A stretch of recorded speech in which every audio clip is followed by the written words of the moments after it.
trainings on cybersecurity. So we will use those infrastructure to attract, African youth and deliver this program with Intel. Right. So what kind of benefits then do you think there would be, not just to individuals who may get a better job out of the training program, or when they finish their training program? What do you think the benefits would be to nations?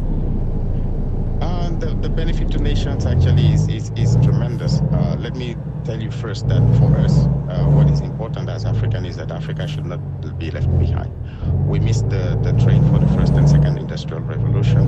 I can tell you that today, artificial intelligence, the Internet of Things, quantum computing, robotics, blockchains, all of those are disrupting traditional sectors like finance, agriculture, and health. We want Africa to leverage these technologies for Africa's socio-economic progress. If you think about your experience, during the COVID-19 pandemic, if you were among the fortunate few, you could work remotely due to internet access. Your children could continue their education online. You could manage your finances and even order food through various applications. But this was a privilege enjoyed by only about 1% of the African population. The vast majority were cut off from their sources of income, unidentifiable or unreachable. They were exposed to various social vices and fake news and feeling disenfranchised. Now, if we think about AI, and you could see actually the same kind of exclusion on a bigger scale if we don't do something about it. At the bank, we are all in on AI. We are focusing on two main things. Like I said, building the right infrastructure and making sure people have the right skills they need. And just briefly, because we're coming up to these, very briefly, is there a danger that an awful lot of the businesses that may spring up as a result of this training and an awful lot of the data will just be too reliant on largely American companies for this AI software? I think that's a very good question, actually. We need to understand that with any major technological innovation or advancements, it comes with risk. But what is important for us is to develop AI by us and for us to create, the solutions. By you and for you. As Fuller from the African Parliament. Thanks for joining us here on Newsday.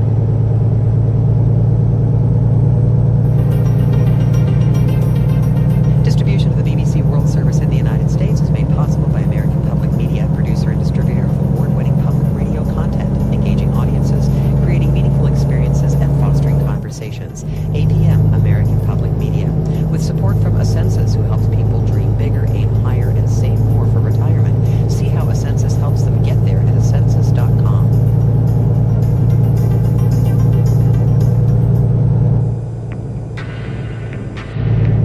Great question. That is a great question. And that's a great question. Wow, that's another great question. That's a great question. Oh, that's a great question. That is a great question. A great question.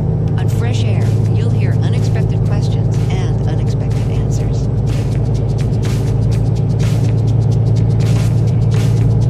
Fresh Air, weeknights at 8 p.m. on News 88.7. Hello and welcome to Newsday on the BBC World Service with Rob Young and Victoria Wamponda. The search goes on for the missing plane that was carrying the Vice President of Malawi. The country's leader has vowed the search will continue until the plane is found. And a report into the treatment of kidnapped girls in Nigeria after they escaped from their captors. All that and more, but first, this news.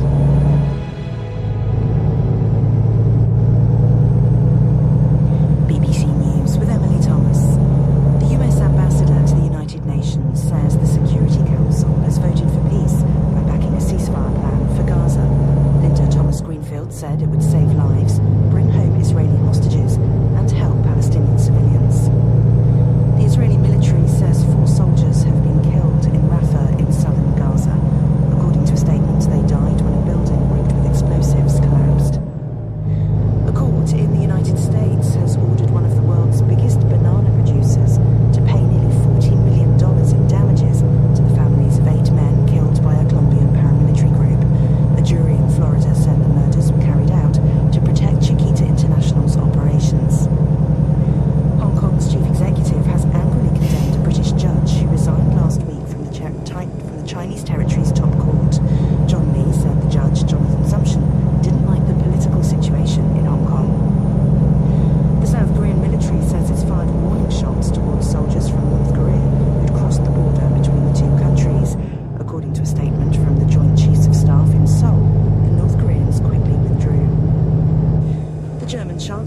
Scholz is due to host Volodymyr Zelensky at the latest international donors meeting to help rebuild Ukraine.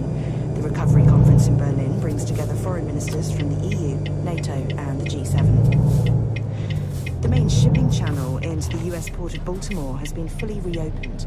It was closed nearly 3 months ago when a bridge collapsed after being hit by a giant container ship. Scientists at the Colorado State University in the US say elephants call each other by name and respond when they hear others calling them, unlike other animals. The researchers say they used artificial intelligence to analyze elephant sounds recorded in 2 national parks in Kenya. World News from the BBC. Emily, thank you so very much for that summary of news. Hello and welcome to Newsday with Rob and Vic. Thank you so very much for joining us. Shortly we will take you to Malawi, and we also have stories about the ongoing conflict and the humanitarian crisis in Sudan, and we'll hear about the plight of girls and young women who've been returned from Boko Haram militants. Do stay with us if you can. We also have a longer bulletin of sports.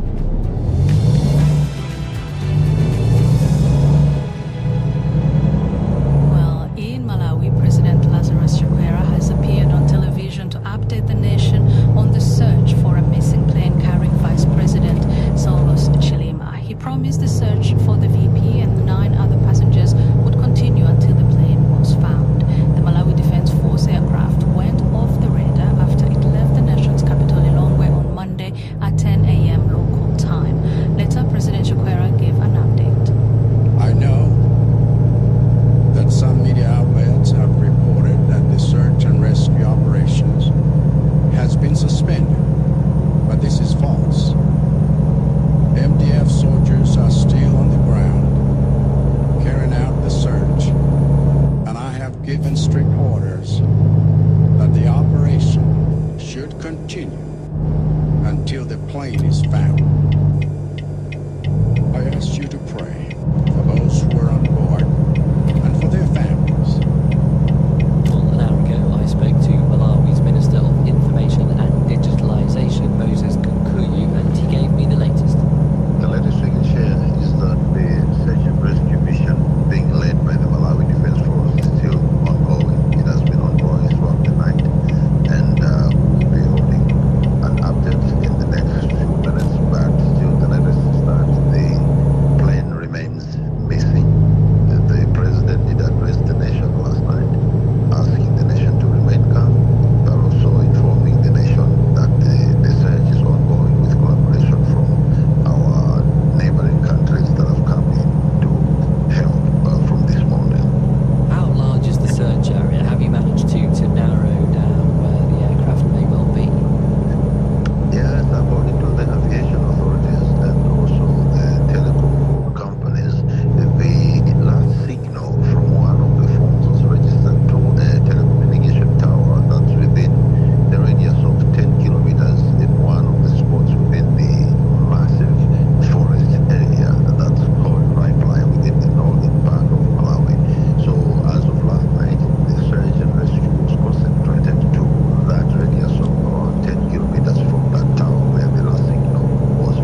updated regularly. And how is it? Well, the president is obviously in very low spirits. This is a moment that one would not want to come across in his term of office or any time. But he is strong because he has to be strong for the nation. But the moment is really the traumatizing moment. There's a lot of information floating around on social media, some of which may well be made up. Are you attempting to combat this misinformation online? We have a communication plan that we have developed, and the president did direct last night that the Malawi Defense Force does provide updates regularly, and we are working together with the Malawi Defense Force. We will go into the first briefing of the day this morning in a minute from now, and we are urging Malawians to refrain from engaging in posting some news or some fabricated stories that can cause more panic among the citizens. But we believe that the best way of quelling this kind of spread of false information is to provide information in a proactive manner. So that is exactly what we do. But briefly, how long do you think it might be until you have some more news to report? That will be given out every 2 hours, as they say, according to the communication plan. We cannot tell now how long it's going to be, because this morning, obviously, there is a bit of clearer visibility, and there is also more effort coming in. We should be registering some updates every 2 hours. We should be registering some every time we come into face public, because the weather out there looks a bit better. We should have some clearer skies. Moses Kunkuyuna, Malawi's Minister of Information.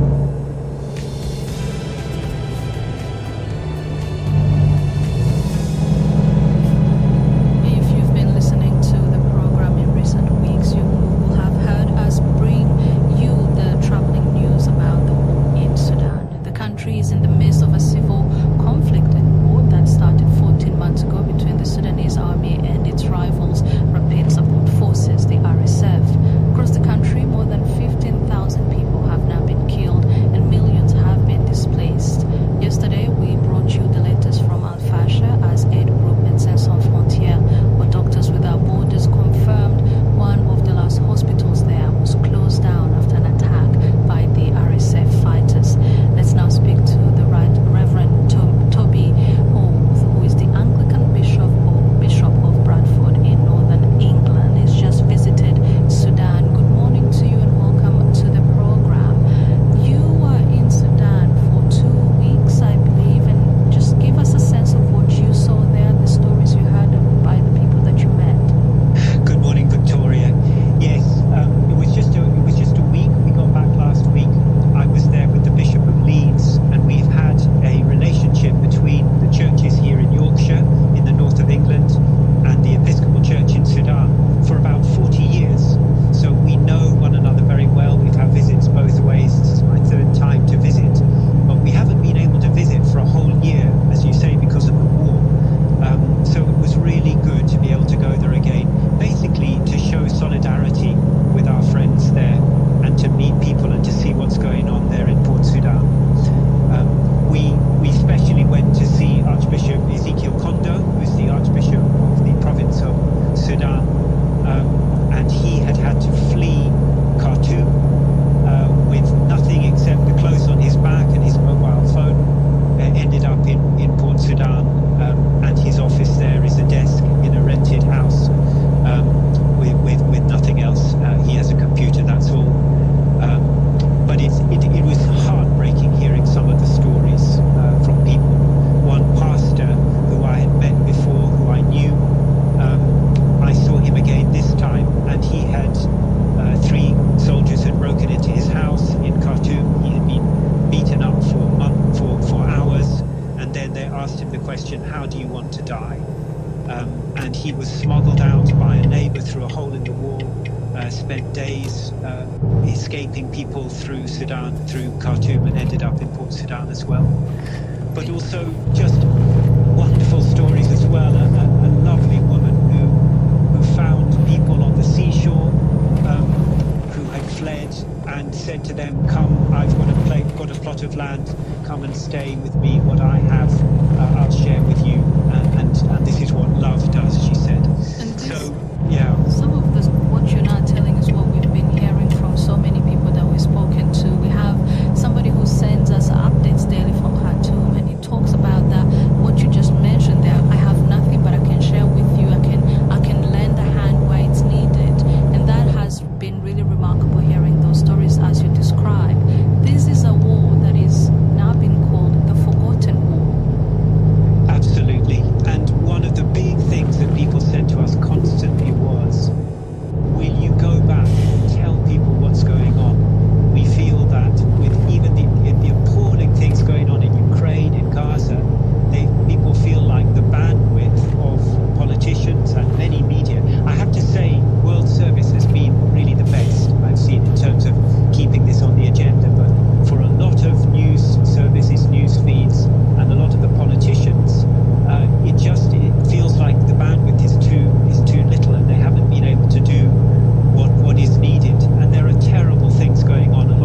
particularly, or in the south.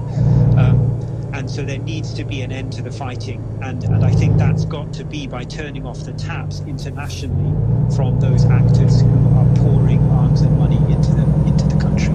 Bishop Haworth, thank you so very much for your time. The Right Reverend Toby Haworth, Anglican Bishop of Bradford. You're listening to Newsday from the BBC with Victoria Wanda and Young. A reminder of our main headline: the United States ambassador to the United Nations says the Security Council has voted for peace by backing a ceasefire resolution for Gaza. And let's bring in George Addo Jr. again with the sport. George. Yes, guys, let's begin with football and let's talk about the Euros. We're getting close to it. England are settling in at their base ahead of Euro 2024. Scotland have been in Germany a little longer as they play the opener against host nation on Friday. Scotland's assistant boss, John Carver, has laid down the fitness worry over their skipper, the Liverpool left-back Andy Robertson. He's fine. I've just spoke to him. It was a precaution, really. He just caught the ball just caught his ankle, but he'll be fine. And obviously at this stage we're going to be extra cautious, so he's okay, he's fine. Netherlands and Barcelona midfielder Frankie de Jong has been ruled out of the Euros through injury. De Jong was included in Ronald Koeman's squad, but has been forced to pull out of the tournament. Now, a consortium of international investors, which involves a member of the Saudi royal family, has made a £400 million offer to buy Premier League club Everton. The BBC's Shamoun Hafez has been following the story. The group is spearheaded by London-based Armenian businessman Vatcha Manoukian. They understood to have made an all-equity offer without taking on additional debt and see Everton as a sleeping giant of English football. Two local businesses, Andy Bell and George Downing, as well as MSP Sports Capital, have also launched bid for the Merseyside club. So it's up to owner Fahad Mashiri now to decide who he grants a period of exclusivity to. Madrid's boss Carlo Ancelotti has claimed his views in an Italian newspaper were misunderstood and that the Champions League winners will compete at next year's Club World Cup. The article had quoted him saying Real will refuse the invitation and that they could make more from a single match than they get from FIFA for the entire competition. Ancelotti later posted on social media to say his words were not interpreted in the way he intended. Simon Stone reports. I spoke to people at the European Clubs Association, which Real Madrid are not a member of, but the other 11 European teams who qualified for the Club World Cup are, and they said they didn't understand where this was coming from. There'd been no figures spoken about. Then Real Madrid put a statement out saying that at no time had they raised any questions regarding their participation. Ancelotti himself put a statement out on his own social media saying his comments in the interview, in which he said, "We're not playing in it," he said they've not been interpreted the way he intended. Basically, Real Madrid will be playing in the Club World Cup at the end of next season. Nigeria's 2026 FIFA World Cup qualifying campaign suffered another setback as they lost to Benin. The Super Eagles have just 3 points from 4 matches in Group C after Benin came from behind to win 2-1. Mohamed Salah salvaged a 1-1 draw for Egypt against Guinea-Bissau to ensure the Pharaohs remain unbeaten at the summit of Group A. Algeria avoided a potential shock by recovering from a goal down to beat Uganda 2-1 in Kampala, and Ghana beat the Central African Republic to go top of Group I. There are more qualifiers to come later today. And in cricket, South Africa made it 3 wins out of 3 to head Group D at the Men's T20 Cricket World Cup. The latest victory came with a 4-run success over Bangladesh to close on the Super 8 stage. For more sports news, head to our website, bbc.com/sports. And that's just sport for now. George Addo Jr. there with the sport now. The threat to women and others in northern Nigeria has never gone away. The last few hours, we've heard reports of 25 villagers killed and dozens more kidnapped in Kankara area. That is what the local government there is saying. Meanwhile, human rights group Amnesty International has called on the Nigerian government to offer far more specialist support to the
as victims of all of these war crimes, but rather treats them as Boko Haram wives.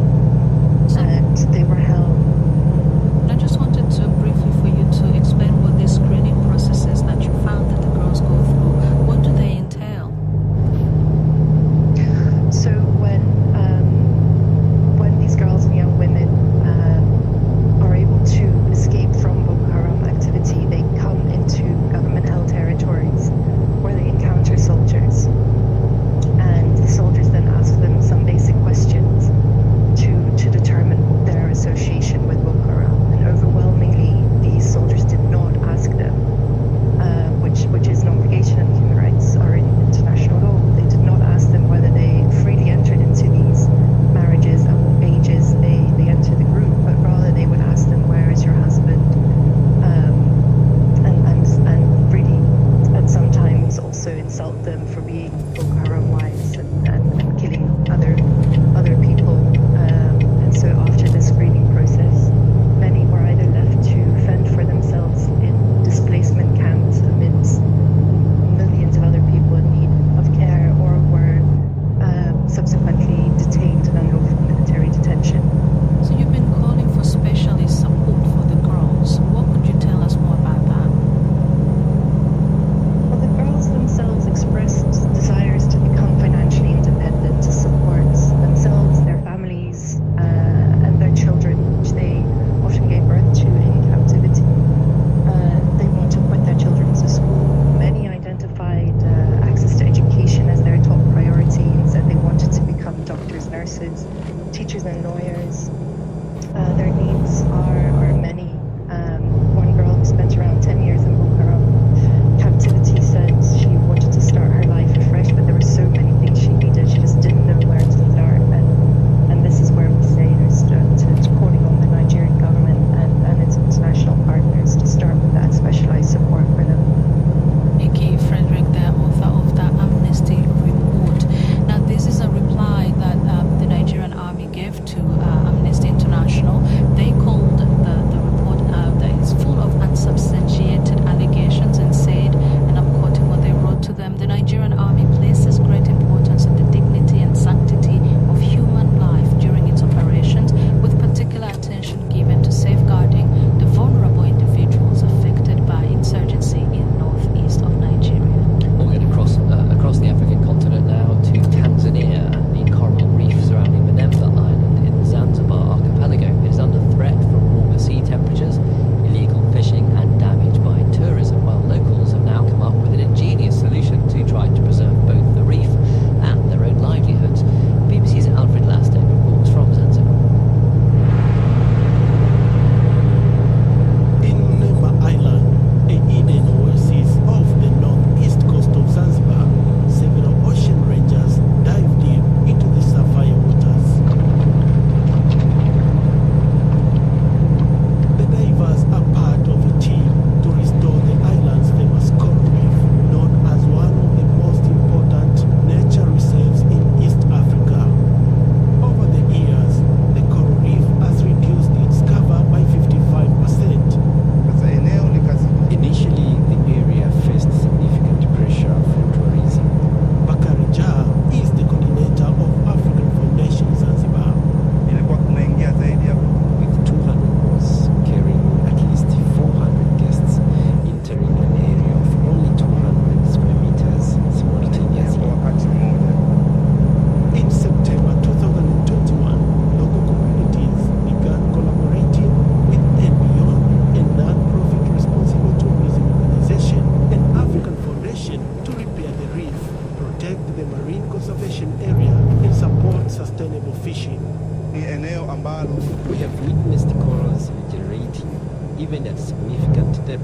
We have successfully restored damaged corals by 80%. Menemba's coral reef has been damaged in part due to warmer temperatures, which cause the corals to expel the algae that gives them the colors turning them white, also known as coral bleaching. Artificial reefs are seen as one way to counter this, but using the right material is vital to their success. When artificial reefs were in their infancy, people used the wrong materials like dumping tires to try and create Floros is the program manager and principal scientist at Oceans Without Borders, who has been working on the project in Nemba. What we have done around Nemba is that we have used natural coral rock as the foundation for artificial reefs, and this mimics the natural reef foundation. The project is also educating the local community on how to protect the coral reefs. Harmful fishing practices in the past contributed to the reef damage. Uvuvi huu wa takribani We have seen positive changes. Illegal practices like the use of bombs have decreased, and the fishermen have become more knowledgeable about sustainable fishing methods. Kukemea na kukaa na wavuvi na kuelimisha. Nemba's coral reef is also crucial to Zanzibar's local economy. Dr. Makame Omar is the director of Zanzibar Marine Department. Coral has got very important position to play in the development of the blue economy. Currently, we manage to demarcate 14 coral-rich areas in both Pemba and Unguja. Out of 14, up to this moment, we managed to put demarcation buoys for 7 and increase awareness to fishermen that these areas are now a replenished zone. No fishing activities allowed, to give chance for the coral to rejuvenate, to replenish. But in the face of relentless climate change, the long-term viability of artificial reef is uncertain. Some argue that to really protect the coral, mitigating climate change is the only long-term solution. Alfred Lastek there, reporting from Zanzibar. Scientists at the Colorado State University in the U.S. say elephants call each other by name and respond when they hear others calling them. The researchers say they analyzed elephant sounds recorded in 2 national parks in Kenya. Francis Reid reports. In Samburu National Reserve in northern Kenya, scientists studied herds of wild elephants. They found the noises the animals made included a range of complex information, not just emotion, but also names for each other. Mickey Pardo led the research. They're called rumbles. And, when most people think of elephant calls, they probably think of trumpets, which are sort of the iconic sound that elephants make. But actually, trumpets are much less common than rumbles. One of the interesting things about these calls is they're so low frequency that most speakers can't reproduce them because the human ear can't detect all of it. It sounds kind of something like... It's just this rumbling, low-pitched vocalization. When the scientists played to an elephant a recording of their friend or family member calling out their name, the animal called back or approached the speaker. But the same elephant was far less enthusiastic when played the names of others. The researchers say that when names were called out, it was often adults addressing young elephants.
the Irish author Colm Tóibín, who was inspired by watching the film adaptation of his novel Brooklyn to change one of his written characters.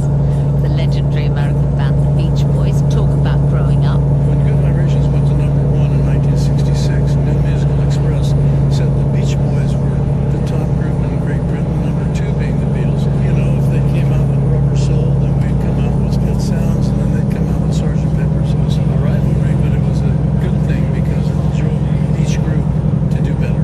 And George the Poet, British spoken word artist who won a Peabody Award for his podcast. Also, I'll be talking to actor, writer and rapper Ben Bailey-Smith about his podcast, Shrink the Box. All that and more coming up on The Answer. Hello, I'm Emily Thomas with the BBC News. The US ambassador to the United Nations says the Security Council has voted for peace by backing a ceasefire plan for Gaza. Linda Thomas-Greenfield said the international community was united behind the proposed deal. Yolanda Nell has more details from Jerusalem. Israel, even in its response at the UN, its representative made clear that the country's military objective remains to dismantle Hamas's military capabilities in Gaza, as well as to bring the hostages home. And then you have Hamas. It's welcomed this vote, but at the same time, it's not given an official endorsement of it either. And, you know, Hamas has very much stuck to its position that it wants to have guarantees that there will be, as a result of any deal it signs up to, a full withdrawal of Israeli troops from the Gaza Strip, a full end to the war. That is not Israel's position. The Israeli military says 4 soldiers have been killed in Rafah in southern Gaza. According to a statement, they died when a building rigged with explosives collapsed. Several others were seriously wounded. A court in the United States has ordered one of the world's biggest banana producers to pay nearly $14 million in damages to the families of 8 men killed by a Colombian paramilitary group more than 20 years ago. Leonardo Rocha reports. A jury in Florida said that for many years, Chiquita International paid the AUC, or United Self-Defense Forces of Colombia, substantial amounts to protect their operations in the country. The AUC, which has now disbanded, believed the 8 men killed were linked to left-wing rebels that targeted landowners and private companies in Colombia at the time. Lawyers representing the victims say the ruling shows that corporations are accountable for human rights violations committed in countries where they operate. Hong Kong's chief executive has angrily condemned a British judge who resigned last week from the Chinese territory's top court. John Lee said the judge, Jonathan Sumption, didn't like the political situation in Hong Kong. Mr. Lee went on to accuse the British government, politicians and the media of blatantly attacking the rule of law in Hong Kong. Speaking to the BBC, Lord Sumption said the conviction of 14 pro-democracy activists for subversion last month was the last straw in his decision to resign. I think that the picture is getting darker. The judgment on the 30th of May against the 14 democracy activists was a major indication of the lengths to which some judges are prepared to go to ensure that Beijing's campaign against those who have supported democracy succeeds. You're listening to the latest world news from the BBC. 4 US college instructors have been injured during a stabbing attack in northeast China. The 4 who were teaching in China were hurt while visiting a park in Jilin. Mobile phone footage from the scene shows at least 3 people on the ground, bleeding but apparently conscious. Singapore Airlines has offered compensation of $10,000 to each passenger who suffered minor injuries when one of its flights was hit by severe turbulence. Those who were more seriously hurt have been offered an initial payment of $25,000. The plane was travelling over Myanmar on its way to Singapore last month when it suddenly plunged. The search has continued overnight for a plane carrying Malawi's Vice President, Saulos Chilima. It's believed to have come down in Chikangawa Forest in the north of the country. It had been turned away from Mzuzu Airport because of poor visibility.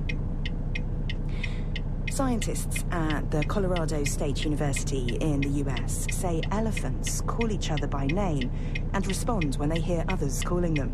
The researchers say they used artificial intelligence to analyse elephant sounds recorded in 2 national parks in Kenya.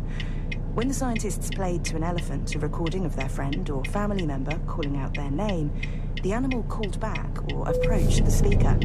Mickey Pardo was involved in the research. These calls that they're making, they're called rumbles. And, when most people think of elephant calls, they probably think of trumpets, which are sort of the iconic sound that elephants make. But actually, trumpets are much less common than rumbles. Rumbles are the most common calls that elephants make, and they're very deep and they're very complex. It seems that the names are just one component among many in the calls. The research found that when names were called out, it was often adults addressing young elephants over a long distance. World News from the BBC. Hello and welcome to the Arts Hour, the BBC World Service. I'm Nikki Beattie, bringing you cultural companionship and the best global arts and culture conversation from across the BBC. Stay with me for the next hour and I'll treat you to surf rock, poetry, podcasts, literary sequels and a female kawal. Coming up on today's show, the British Asian Sufi-inspired singer Abby Sampa is a female kawal. A very rare thing in the world of Qawwali music. I'll explain more in a moment. We'll hear from the Irish author Colm Tóibín, who tells us how he was inspired by the film adaptation of his novel Brooklyn to change one of his written characters. And bringing the good vibrations, we hear from 2 members of the legendary American band The Beach Boys, Mike Love and Bruce Johnson. Also on the show, George the Poet, the British spoken word artist who won a Peabody Award for his podcast, Have You Heard George's Podcast? And that's not all. My guests on today's Arts Hour are the actor, writer, rapper and podcast host Ben Bailey-Smith. We'll be talking about the new series of his podcast, Shrink the Box, later in the show. And we welcome back as our cultural critic, Naima Khan, who joins us from Sheffield in the north of England. So before we go any further, what have you both got to recommend to the world? Something you've really enjoyed, been moved by or transformed by? Naima, what about you? I've got a short film to recommend. It's a documentary called The Swinging Atafia. It's filmed in Iraq on Super 8 film, so it's got that lovely nostalgic kind of quality to it. And it's only a few minutes long, but it's this short, sharp slice of life, slightly meandering, very atmospheric short documentary. You can see it on YouTube. Oh, fantastic. What about you, Ben? I think I'll go way back in time with a very old book. It's a novella. It's very short, but it's transformative. It's called Train Dreams, and it's by a man called Dennis Johnson, who is an American author who sort of writes, it's hard to describe it, but generally about the essence of humanity, the soul, be that the dark night of the soul or the sunny brevity of morning. Train Dreams is about a man who lives alone and just on the cusp of the gold rush. I will Phenomenal. Read this novella. Thank you for that. Thank you both. First up on today's Arts Hour, Abby Sampa, a singer and musician who, as a woman, has broken Qawwali conventions. Qawwali is a form of Sufi Islamic devotional singing with its origins in South Asia. It's famously performed in Pakistan, India, Bangladesh and Afghanistan. One of the most globally famous Qawwals was the late, great Nusrat Fateh Ali Khan, who was signed by Peter Gabriel's Real World Records label and as a result gained a much, much wider audience. I will never forget the transcendent experience of being in the same room as him performing live. Abby Sampa, born in London to Sri Lankan parents, is the lead vocalist of the Orchestral Qawwali project. And together with her husband, the composer and arranger Rushil, she's pioneering a fresh interpretation of Qawwali. They recently performed at London's huge Royal Albert Hall to an enraptured audience. When the BBC's Anita Rani spoke to Abby, she asked her to explain what Qawwali singing is. It is devotional singing where the lead singer will sing a line and then you have a chorus singer singing it back to them. It is very similar to something that we have, which is also called bhajans, which is something I grew up doing when I was younger, which again is a lead singer singing a line of devotional music and then a chorus singing it back to you, a lot of clapping, rhythmic clapping. And so it's the repetition of lines vibrations, and that causes that sort of trance feeling and, you know, hypnotic feeling about the music. But what we've done is now fused it with orchestral music, and my husband Rushil Ranjan, it was actually his idea to bring this whole thing together. We met because I loved Qawwali and he invited me to sing at something and he was doing, and then we fused together. And you bonded over your love of Qawwali. Yeah. So no one's really done this. No one's connected the dots between Qawwali, this sort of North Indian Sufi tradition of singing, and Western orchestra. And a choir. You had a choir. And a choir, yes. I think the choir is definitely first. I know that there have been other performances with Qawwali and orchestra in the past, but I think we're the first group that does it, you know, as this is our sound. I mean, Qawwali, as you've explained, is rooted in mystical Sufi Islam, originates in the north of the Indian subcontinent, originally sung in Urdu or Punjabi. You come from a Tamil Sri Lankan family, the other end of the country, completely different background, different language. As a non-Urdu Punjabi speaker, how do you navigate singing in a different language and singing so? I mean, how did you go about it? Singing so magnificently. Thank you. I suppose being born in London meant that I was exposed to all sorts of languages from the get-go, and because English, I mean, Tamil, you would say is my mother tongue, but really I was born in London, so English is my mother tongue here. So already Tamil, learning a different language was something that I was always balancing. So I guess that made it easy for me to also then, you know, start singing in Hindi and Punjabi, and I had a lot of Punjabi, Gujarati friends growing up, and I suppose all of that has just given me the ability to do so. Singing front and centre in a packed Royal Albert Hall. Can you take us into that moment? What did that feel like? Honestly, I can say that I didn't feel like it was me, and I always do feel that with this music, and because it is spiritual music, I can't take responsibility for that. I think there's a higher power that I cannot explain when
and others to really get underway.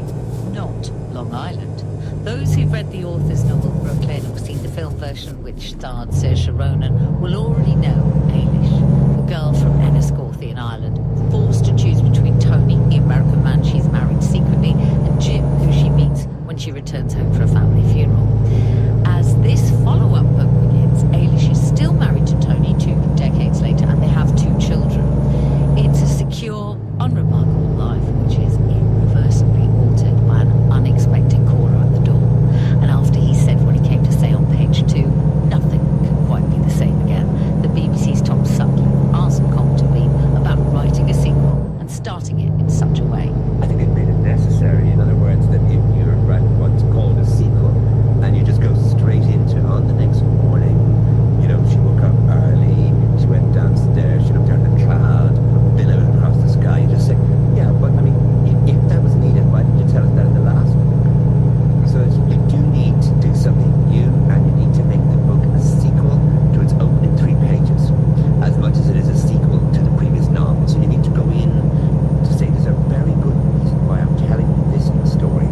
It's not just because the old story wasn't completed, it's because another thing happened later that is dramatic and is interesting. But you haven't written sequels for other novels that you've written, so why wouldn't this story let you go to that extent? I suppose because she starts very young in Brooklyn, and she's in her early 20s, and it really is just 2 or 3 years, and that whole idea of being she's unsettled in a way that characters in other novels are not. And, you know, it's not as though she's ever going to manage this long life in America without something occurring. You know, she's absolutely ready for something to occur completely unmoor her and unsettle her. But there was also the small matter of the film, and the film in Brooklyn, which I just got to see a good number of times. The figure played by Donald Gleeson, who's the Irish actor who played the character Jim, which is a much smaller part in the film. Jim, I should say, is the man, when she returns to Ireland from America, he is the man she falls for. And he came to me very powerfully from the film, in the sense I saw something in him, which was that idea of an Irishman who is quiet, who is stable, who is considerate, who doesn't drink and isn't particularly charming. And that's an odd thing, because it's something you don't see portrayed much on the stage, in novels or in film. And when Donald Gleeson played the part, I wrote to him at the time to say that he'd done something very interesting and unusual, which I think could be very influential for Irish actors and for Irish novelists, which that you could see a new way in to make a certain sort of character. Jim in the novel is just, he's quiet, he's reliable, he's stable, and I can work with him then. If he's drinking, if he's too charming, if he's wandering about, if he's a clown, you know, if he's unreliable, there's nothing I can do with him. Colm Tóibín talking about his latest novel, Long Island. My guests on today's answer are the actor, rapper, podcaster Ben Bailey-Smith, and Naima Khan is our cultural critic this week. Ben, how do you feel about sequels in general? It doesn't have to be literary, it can be a movie. I really struggle with sequels. There's the law of diminishing returns. What's really interesting is that I have no problem with sequels in literature. Okay. But movies, I mean, when does it ever work? You know, Toy Story would have been the perfect trilogy, but then they made a pointless fourth and sullied their Yeah. But then legacy. is Toy Story 2 considered a sequel to you? Or do you think, okay, that worked as a trio, and the fourth one was the sequel that didn't work? It never works. I mean, you know, Godfather, you could argue Godfather Part 2 was on par, if not better. And then 3 ruins it all. Yeah. So I'd say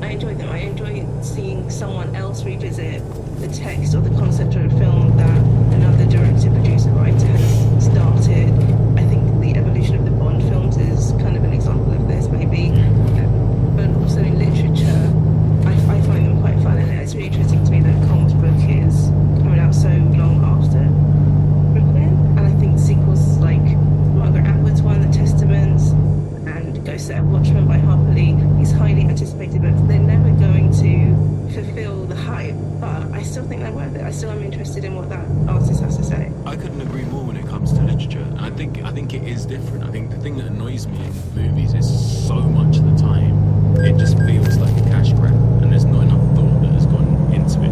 You know, I'm looking at you, Ghostbusters, whatever the new one is, Frozen Empire, thanks for nothing.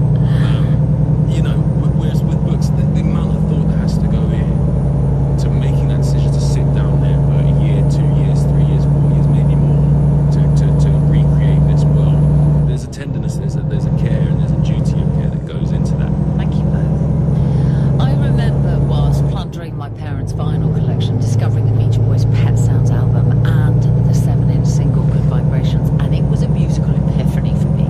The band started out in Southern California in the 1960s, and they've carved out a unique and very successful place in pop music history. More than 100 million records sold. They're famous for their songs about surfing, but what I think they captured was the golden, dreamy California vibe, and I speak as someone who lived in Santa Monica. I think Brian Wilson, the Beach Boys co-founder, is a musical genius. He's known for his innovative songwriting, recording techniques, also sadly for his struggles in life, and more recently you might have learned about his neurocognitive issues, something that you'll see in the new Disney Plus documentary about the band. Anyway, the band's first ever authorised biography has just been published with a touring accompanying photo exhibition. The BBC's Martin Renard met members Mike Love and Bruce Johnson and asked Bruce, what had it been like working on the book?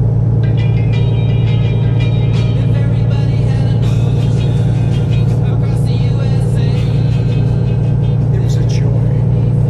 I wrote a paragraph that took 12,000 words. For me, this is special. Beach Boys by the Beach Boys, and pictures that you haven't even seen yet. So, Mike, of course, you're known for doing songs about sun, surf, and girls, but there's far more to the Beach Boys than that, isn't there? A bit more, you know, as you mature and evolve, you get a little more introspective and a little more philosophical at times. The Pet Sounds album had nothing to do with surfing, but it had to do everything with emotions and feelings and experiences and so on like that.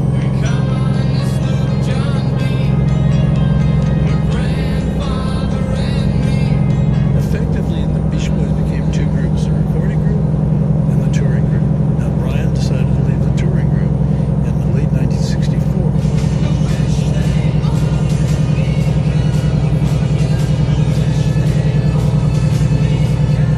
But he went into the studio, and the next year was California Girls, and then there was the Beach Boys Party album, then the Pet Sounds album.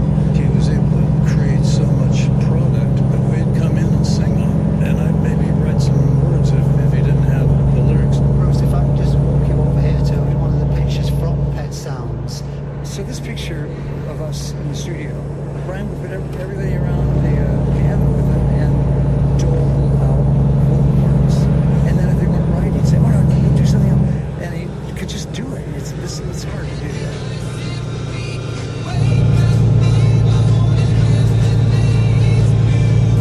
People used to say there was a great rivalry between the Beach Boys and the Beatles. Was that true?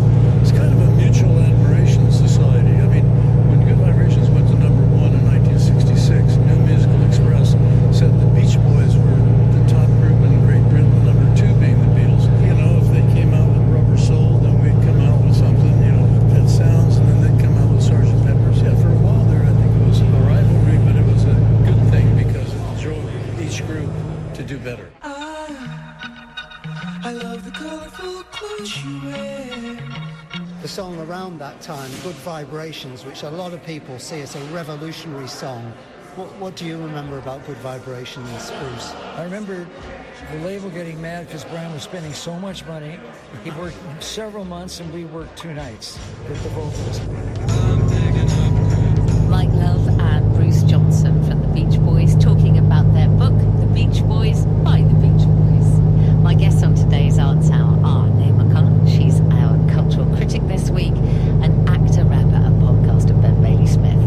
So Ben, rivalry leading to greater inspiration. Is that a cliche or can it be true?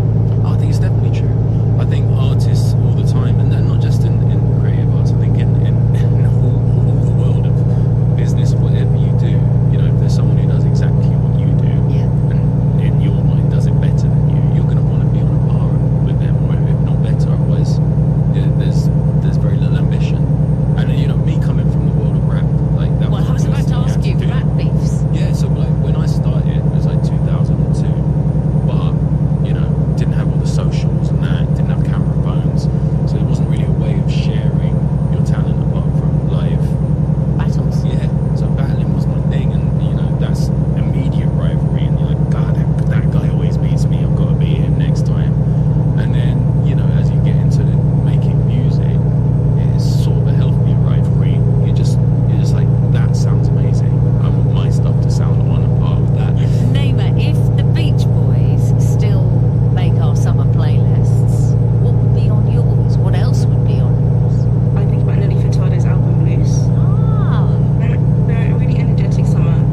p.m. on News 88.7.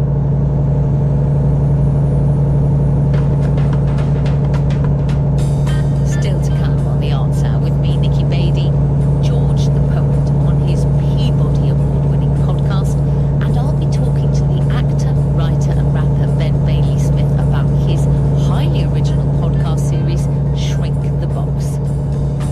All that and more coming up on the Arts Hour.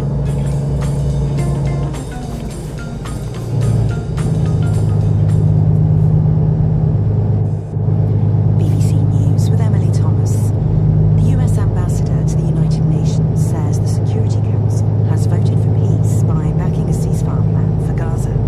Linda Thomas-Greenfield said the international community was united behind the proposed deal, which would save lives, bring home Israeli hostages, and help Palestinian civilians. The Israeli military says 4 soldiers have been killed in Rafah in southern Gaza when a building rigged with explosives collapsed. 2 of them were aged 19. Hong Kong's chief executive has condemned a British judge who resigned from the Chinese territory's top court after 14 democracy activists were found guilty of subversion. John Lee said the judge didn't like the political situation in Hong Kong and accused Britain of attacking the rule of law in the territory. 4 US college instructors have been injured during a stabbing attack in northeast China.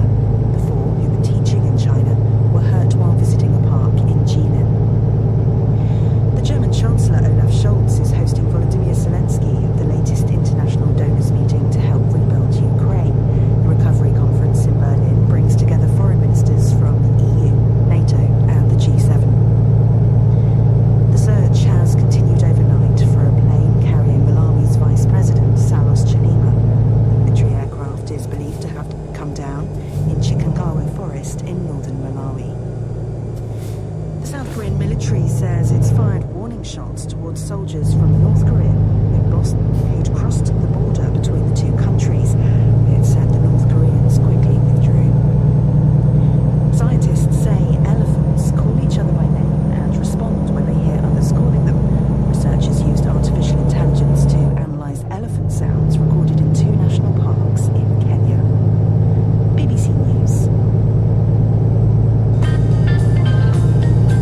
Welcome back to the Arts Hour on the BBC World Service with me, Nikki Beatty. And if you've only just joined us, where have you been? In the first half of the show, we heard from the female Kobar, Agni Samba. She talked about the transcendental experience of singing, the Irish novelist Compton Bean on his follow-up to Brooklyn, and the Beach Boys on Growing Up with Vibrations. If you want to hear that, you can catch up via the BBC Arts Hour webpage. Coming up in this part of the show, in a moment, George the Poet on creating a new type of podcast, and I'll be talking to the actor, writer and rapper Ben Bailey Smith about his highly original podcast series, Shrink the Box, and cultural critic Naima Khan is still with us. George Mpanga, better known by his creative moniker George the Poet, was born to Ugandan immigrant parents and grew up in social housing in London before getting a place at the UK's prestigious Cambridge University.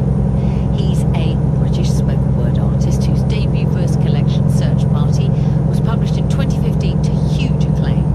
In 2019, he launched his podcast. Have you heard George's podcast? It's won a host of prizes, including the Peabody Award, the first podcast from outside the United States ever to win. George interweaves stories of his upbringing with detailed explorations of contemporary social and political issues. When he spoke to the BBC's John Wilson, he described his feeling of dislocation during his time at the predominantly white Cambridge University. You just can't outrun the loneliness. I was lonely. You know, my whole community is not here. For me, it was quite a big thing. You know? Not everyone feels like that about their community, but for me, it was a big thing. I felt just a little disconnected culturally.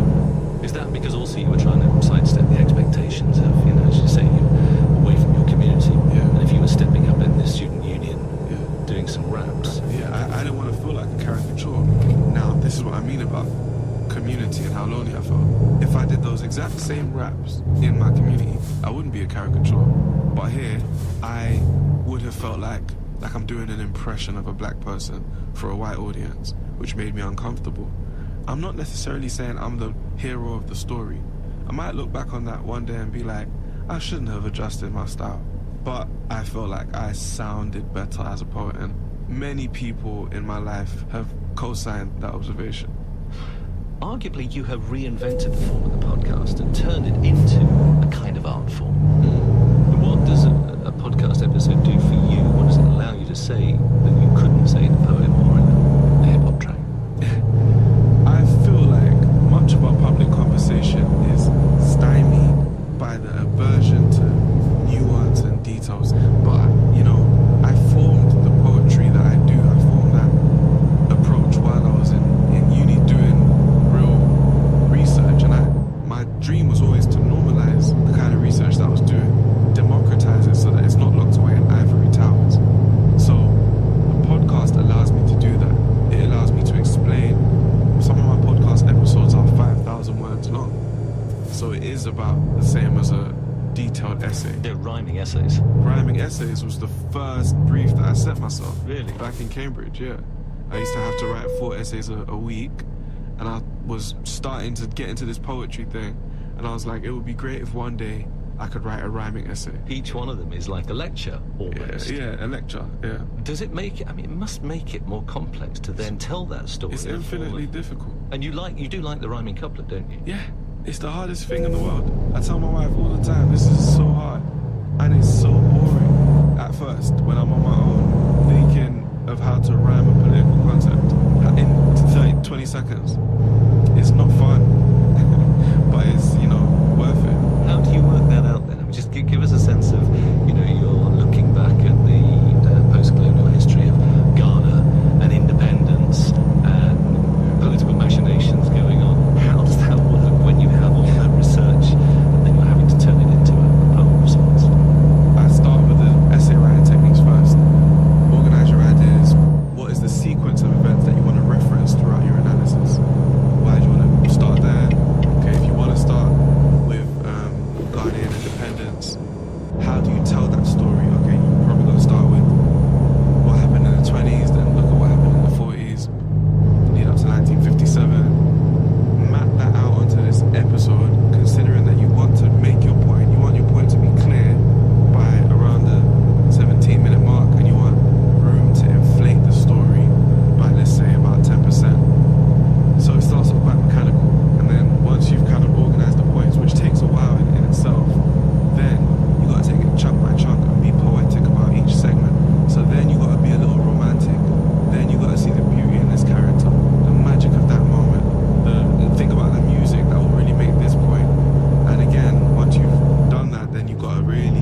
like season 2 of my podcast is bigger than the first season, so now we've got like big advertisers, and so then they're like, okay, no more swearing on the show. Right. Like, oh, I love swearing. Yeah. But that's fine. Stand-up comedy is the very last bastion of here's my creative thought. That's it. And you cannot censor me. Yeah. Yeah. I have to say that out of all the things that somebody could ask me to do outside my comfort zone, I could never do stand-up No, comedy. it's horrific. It's horrific. I think it's the most frightening thing. I did it for 10 years for a living, and I don't think I ever look forward to it. Really? Oh, do you miss it though, now that you're not doing it so much? It seems to be such a saturated market, and there are lots of formulaic and predictable things out there, stuff there, with fewer rules than a traditional broadcast. Naomi, shouldn't it be a space for adventurous people to do imaginative things? Absolutely, I think it is. It's there's going to always be a challenge of how to get listeners and bigger competition for listeners. But I think that it's been a particularly interesting space for arts criticism. The way that arts criticism has changed over the last 10 years, and in the podcast space, it's become really fun. It's become really embracing the subjectivity of arts criticism. It doesn't feel like anyone's trying to be an authority anymore, but people have stuff to say and other people are willing to listen to it. I think it's definitely got many years to still keep evolving. It's not become a stale media. Yeah. That's such a great point, because it is saturated, it means you can just pluck out the people that you think are approaching the topic that you're interested in the most intelligent or entertaining way. Exactly what Naomi was saying about arts. It's the same across the things you're interested in. So I listen to a lot of football podcasts, but I like the ones that are that little more cerebral. And now when I watch a lot of pundits on television, so like the level of insight is so poor in comparison with some of the deep dives you can get in the podcasting world. And I think that's the same across all genres. Yeah. And I love that other thing Naomi said about no one's like the boss anymore. So for example, the stuffy history documentaries you used to watch, or books that you used to read, you listen to The Rest is History, and it's two incredibly intelligent individuals making history come alive, because it's just done with the lightness of touch. See, I am one of those I'm an ignoramus. I'm a dilettante when it comes to the arts, obviously, but which isn't a good thing. History makes me, because of my school experiences, go, no. So I need to do The Rest is Yeah, history. you should, because it's a quick way to feel smarter. I need that then. Quick question regarding what we were hearing from George the Poet, just to wrap up here. Setting yourself strictures, does that excite or frustrate you, Naima? Oh, it's like a challenge that I probably need to do more of. Like, I think she's right when he says that you can become more creative when you set yourself some restrictions, and then when you release them, you get to explore different sides of your creativity. But it's something that I need to be given. I'm not good at setting them for myself, so yeah. I absolutely think he's right, and I'm interested in the artists who play with that. Inside Number 9 is a good example of this, and it is a TV series, British TV series by Reece Shearsmith and Steve Pemberton. Small cast, small set. What are we going to do with this? And they've done so much, and it's been 9 seasons of incredibly good TV, and it is essentially standalone episodes. The only thing they have in common is that somewhere in this episode is a number 9. Yes. But there's drama, there's horror, there's comedy, there's satire, there's parody, but within the restrictions of a half-an-hour TV show, and these two people heading it. I think that they've done incredible work, and now is the final series this year. It's a great example, thank you. What about you, Ben? Setting yourself strictures, does it excite or frustrate you? No, I think you do need some kind of structure, otherwise, especially me, because I can talk for England, and if somebody didn't stop me, I'd just keep going. Well, you do very well today, very succinct. Thank you. So, like in a restaurant, if there's an unbelievable amount of things to choose from and it all looks delicious,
only just getting into podcasts, and then most of them were like, it would be like a truncated version of a radio show, like the Arts Hour, you know. So mine was the film review show, Simon Mayo and Mark Kermode for BBC 5 Live. So I'd said that, thought nothing of it, and then months later, I got a call from one of the producers there saying, I read The Observer, you're a fan of the show, Simon's away this week. Coming depth for him.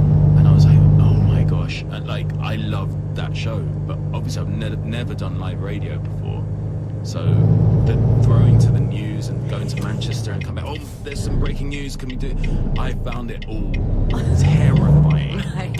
And like, I'd go really fast and finish, you know, the end of the script 30 seconds before the news was coming, because I was scared of being late from the last time. And then there's just this silence like, oh. But I did a good enough job that they'd have me back to deputise whenever he was away, and I got used to it. And then the podcast got bigger, and I'd still deputise. And that whole time, the production company was saying, yeah, you should be doing your own. You should be doing your own. And I said, you know, there's a million podcasts. I don't need another slash to my various Your titles, multi-hyphenate, you know? yes.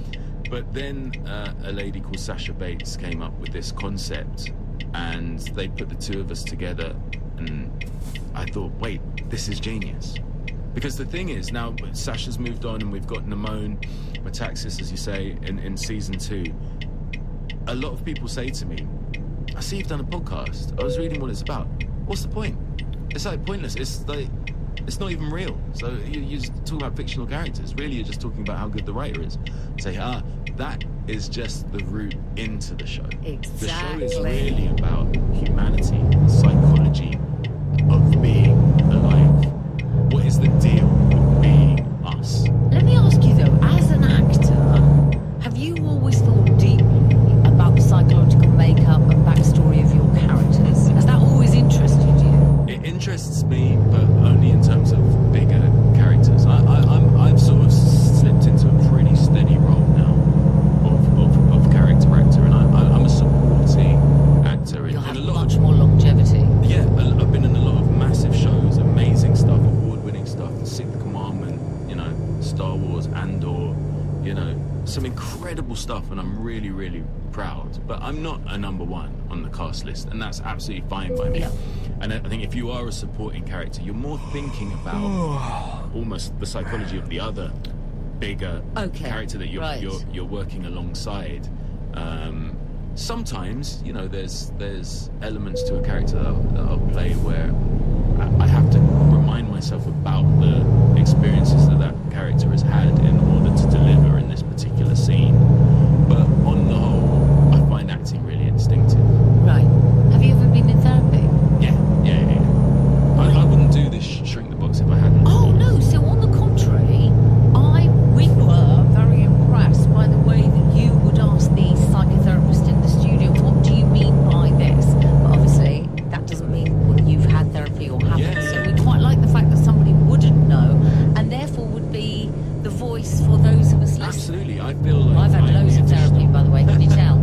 I feel like I'm the additional audience member because yes, you know, therapy's helped me so much over the years. You know, if you can afford it, yes, like it's like why wouldn't you take a look at yourself? Yeah, and understand yourself. Yeah, why do I do these things that I do, and can I iron out any of the things that I find problematic? So or that other people find problematic. Absolutely. So it'd be like the constant anxiety, the negative, sort of shadow voice, Namone calls it, you know, the hypercritical voice in my head that makes me a perfectionist, which I hate, and it makes me insufferable in so many different situations, you know.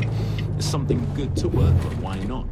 But of course, I'm not a psychotherapist, I'm not a psychologist, I'm not a huge reader of psychology, so I genuinely go into every session with Namone, I mean the recording session, sort of partly getting free therapy. I was about to say, you must have understood things about yourself by analysing these fictional characters. Learning about these terms and what they mean, and most of all, learning about what it is to be human. And that's what I'm constantly driving without trying to be too explicit or too preachy or anything like that on the show. Just always sort of subtly reminding the listener that we don't really care about Walter White. We don't really care about Larry David. We care about you and what you're feeling and what is it to be human. Because we've got this thing, the gift and the curse, you could call it, this sentience that other animals seem to share, but not quite on the same level. They seem to be able to just crack on, you know, survival, food, procreation. They crack on and they seem pretty happy, whereas us, we struggle to crack on. We struggle with the idea that we're not going to live this life forever. We struggle to come to terms with age, with sex, with relationships, you know, with fallibility. Yeah, with the concept of love. Having said all that, after chatting with your psychologist in the studio, Nemo, and understanding a particular character, who have you found the most fascinating and why? Well, you know, you did a big sigh after saying Omar Little from The Wire, of course, played by Michael K. Williams. Rest in peace. Incredible. I loved Omar.